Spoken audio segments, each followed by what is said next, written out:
This video is part of the Commercial Building Electrical Design series. We're going through different types of special systems that can be used in a commercial building. So in this video, we want to look at local area networks or data networks that need to be designed to accommodate needs in a commercial building. Again, another very common system provided almost in all buildings now is this local area network system. So as with the telephony systems, pathway are usually all that is provided. I'll have someone else come and pull the cables and put the racks in and do those types of things. And in addition, depending on the size of the building, network equipment rooms are also provided at strategic locations throughout the building. So these network equipment rooms can vary greatly in size, from smaller, just telecommunication closets, all the way up to full-blown equipment rooms or data centers. You can have data center levels even. Some of the buildings, like in Charlotte, one whole floor is just a data center floor to support the building.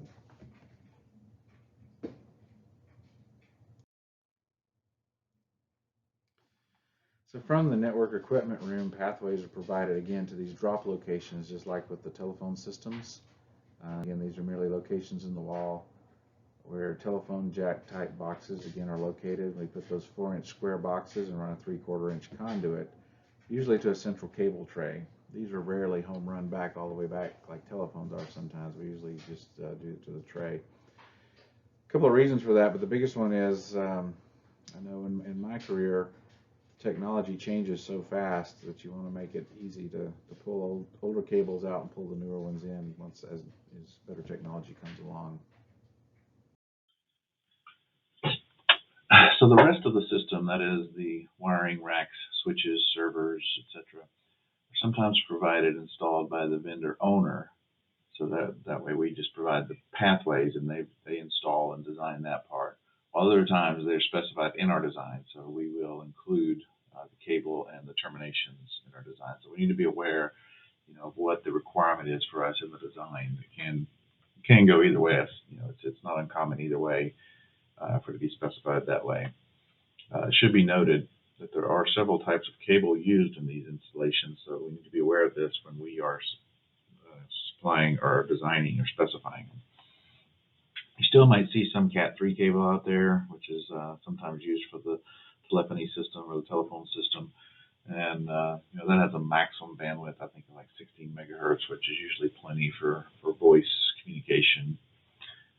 Cat6 cable is probably one of the more common cables out there, and it's specified with a maximum bandwidth of 500 megahertz, although it's usually used up to 250 megahertz. So you'll still see that around. You won't see much Cat5 anymore. That's pretty much being phased out. We are starting to see more and more Cat6e cable. So this is much like the Cat6, but it is rated for 600 megahertz. So if you are trying to give gigabit bandwidth to the desktop, this is going to work better for you. Whereas the Category 6 starts to drop off in bandwidth the further you run it. So there is Cat7 out there.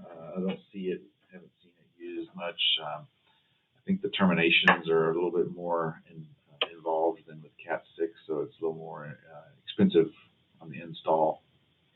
So it might be a while before we see Cat7 really start to make a presence in the market at this time, but I'm sure it'll eventually come.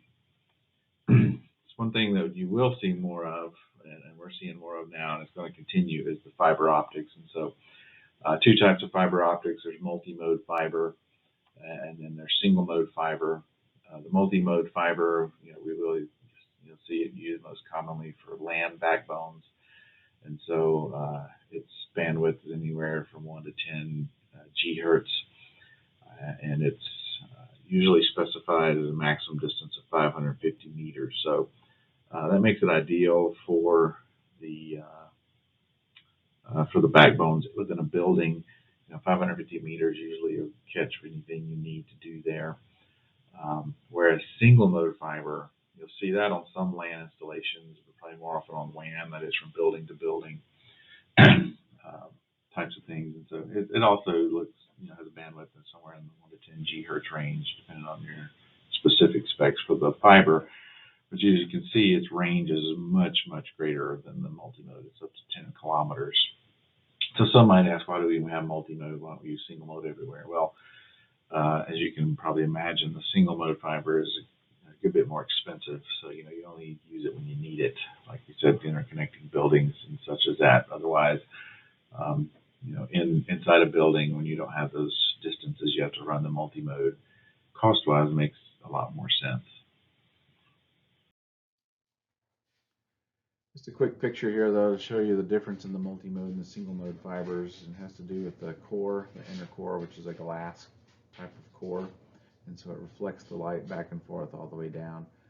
And so in the multi-mode, you can have different modes going at the same time, whereas a single mode is just the single mode that goes down. It has a much narrower core. When it comes to designing these LAN networks and telecommunication systems, many times you'll want to employ the efforts of a registered communication designer. So this is governed by BICSI, which is, you can go to bixi.org and learn more about that. But this is much like a PE exam. BICSI registered individuals have to take a 4-hour exam and then maintain that credential to continue to do this. And there are many clients out there, one being the federal government, another being many local school systems, and more people are asking for the telecom plans to be reviewed and sealed by NRCDD. These individuals are typically trained in the latest version of the Telecommunication Distribution Design Manual. The TDDM is what you'll hear that referred to. And again, that's maintained by BICSI as well.